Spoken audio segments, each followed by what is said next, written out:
Hello everybody, this is a new channel, a new series. I'm going to be doing MLB The Show 20 from a no money spent perspective.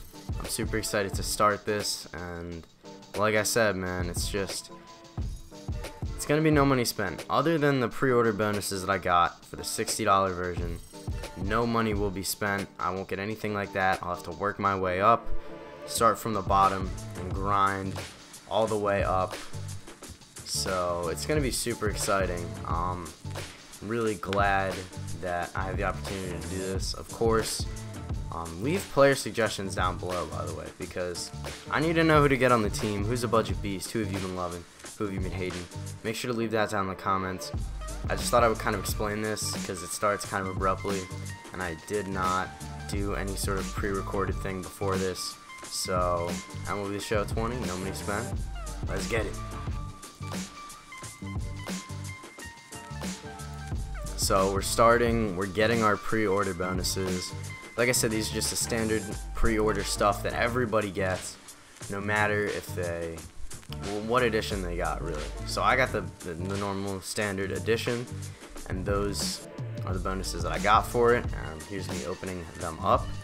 As you can see, the first pack we get, I thought this was just going to be equipment, but turns out there are some gold players. Doolittle and Gardner are not super intriguing, but Max Muncy was a beast last year, and I know I used his finest card a lot last year, so I was super excited to get him. And this second pack actually throws me a little bit of a curveball. You know, having Ohtani and Gary Sanchez in the same pack, that is not an easy decision, and I was kind of milling it right now. I wasn't going to pick Charlie Blackmon, but Ohtani's, man, he's really good. 97-mile-per-hour fastball, just absolute heat. But then Gary Sanchez is arguably one of the best catchers in the game, so I really didn't know what to do here. But I ultimately ended up going with Ohtani because he is more expensive than Gary Sanchez if I did want to sell him. And our free gold player is going to be Hyun-Jin Ryu. Not terrible. You'll love to get a lefty in the rotation to start out. So I'm kind of glad I got 3 pretty good players, and now I'm going to go use these 5,000 subs I got from the pre-order to buy the rest of my team. If you are on a budget, silver players are 100% the move, because they're just a lot cheaper than gold players, and some of them play like golds or even above golds in some cases. So as you can see here, the first guy I wanted to pick up, Alberto Mondesi. Dude is an absolute monster. He's just kind of reminds me of D. Gordon, and he's a switch hitter. He just kind of slaps things across the other way. The next guy I'm going to be getting at catcher is Kyle Schwarber. Schwarbombs, he's an MLB The Show legend. Always been amazing, and you know I had to get him. Next up, Jorge Soler. Hit 40 home runs last year. You can probably see what I'm going for here. I'm going for a lot of power. Jonathan Scope. Dude's gold card last year was really glitchy, and I'm looking to try to abuse his swing this year, so we're definitely going to pick him up at second base. Plus, he's got pretty solid hitting stats. Next up is Aquino from the Reds.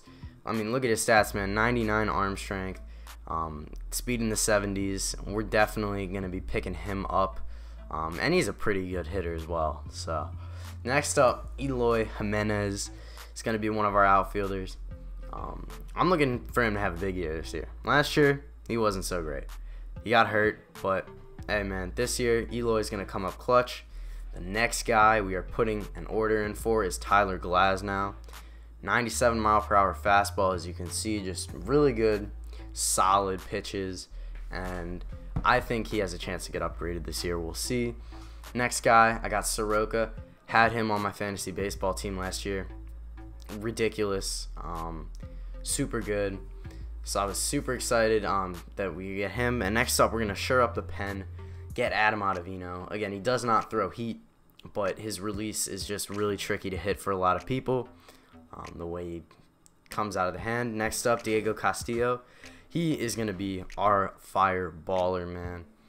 Absolutely deadly sinker with just a ridiculous fastball. You know I had to pick him up.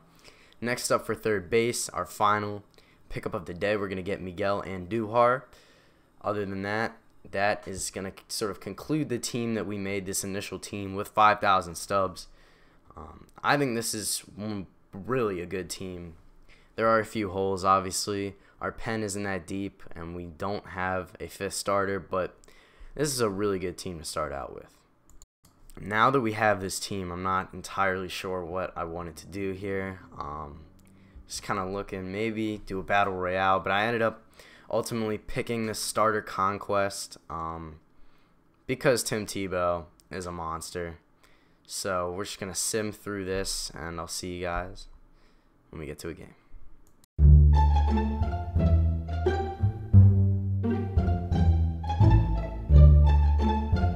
Alright, man, now that we're back from that time lapse, I'm going to be jumping into the first Stronghold game on Hall of Fame against the Cubs. This team is kind of a budget team right now. Jose Quintana on the mound. Going to throw a fastball right in Jonathan Scope's wheelhouse, and that's a perfect tater. A good start to the game and a good start to MLB The Show in general, with 2 runners on. A little bit later in the game, Aquino able to single and bring 2 in, and at that point the game was pretty much over. So I'm not going to show you the rest of it, but we did end up winning 5-1. You can see the 4 errors rather. I was not ready for the new button accuracy system. Shane Bieber actually pops up in our rewards. Unfortunately, he ended up being the first one gone. We did not get Shane Bieber. So I'm just going to show you guys the rest of these conquest games. I'll see you guys in a minute.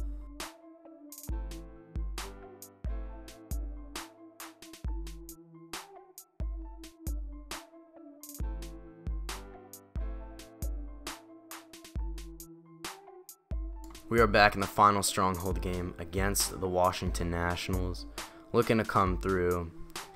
And speaking of coming through, Kyle Schwarber up with the runner on. We are down 1-0, and Kyle Schwarber goes opposite field. Just barely does sneak out of the park.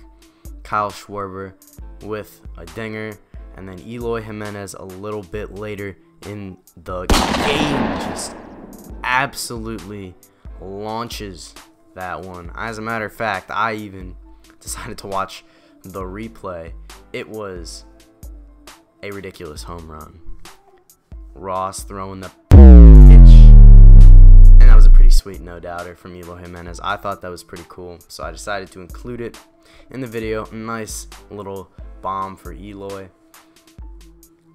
Runner on base here for Soto. Actually got a little bit hairy at the end, but we did take care of business against the Washington Nationals. And from there, this conquest is done. All I have to do, just take over the remaining territories, and we will have completed the starter conquest. Our endgame reward here was not nearly as fruitful as the other one. We end up getting a minor league stadium. But we do get Edwin Encarnacion from our XP reward, which is really good, and I ended up selling him, and I'm just gonna sim the rest of this conquest, and I'll see you guys in a minute.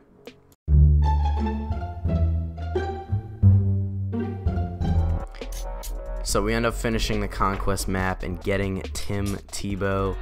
I didn't end up stealing fans. I didn't feel like doing that. I don't know if that's gonna pose a problem, but I didn't do it. But other than that, the map is done. We still got Tim Tebow.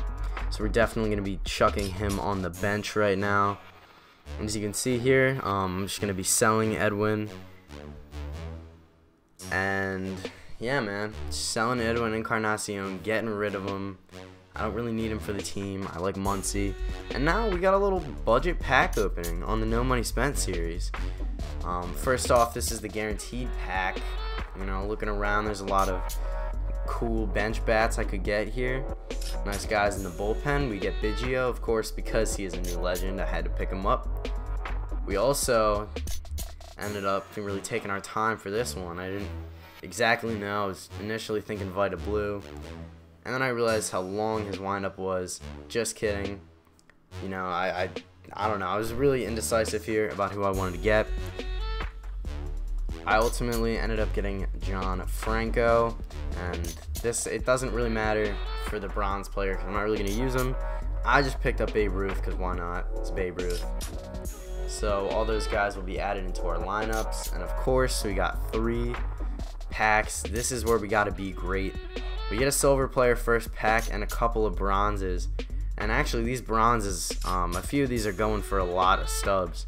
So this is really good, man. That was probably 800 stubs out of that pack. So that was really, really profitable. Going into the second pack, we got a common, another common, and this pack was pretty terrible. Although Cody Allen does go for a pretty substantial amount of stubs. For some reason, I think it has something to do with the team affinity Joey Gallo. I'm not entirely sure. I haven't really looked into that. And then the third pack, trying to be great. We don't really get anybody, but in general, I would say these packs were definitely a W. I probably turned 2,000 to 3,000 stubs out of them. And I'm going to do the outro while I'm selling these guys. Thank you guys so much for watching this video. If you want me to do a part 2, I will definitely try to end up doing that. I actually have part 2 recorded. I just need to upload it. Also, make sure that you guys like the video and subscribe, because, man, this channel is just getting started. I'm super excited. Anyways, I'll let these guys sell. Have an amazing day.